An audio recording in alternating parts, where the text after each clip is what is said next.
الرحمن الرحيم. الطريقة الصحيحة لتركيب الكليبسات بتاعة البورسلين اللي هي تخلي الكليبسة تطلع معاك وما تثبتش بعد التشطيب.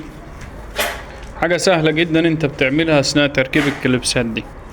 يعني احنا حطينا الكليبسات دلوقتي وهنركب المشابك هنا.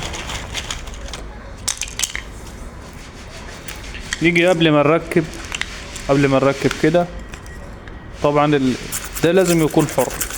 لازم نحرك المشابك بتاعتنا كده تمام يمين وشمال عشان تبقى حرة معانا.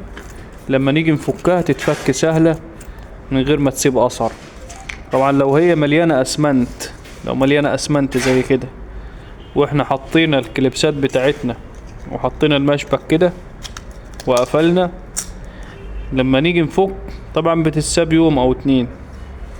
هي الصح انها تتشال اخر النهار هتتفك معاك سهلة، بس لو انت هتسيبها اكتر من يوم فانت الافضل انك انت تحرك الكليبسات كده تمام، تخليها حرة، وبعدين تركب الكليبسات بتاعتك والمشابك بتاعتك كده.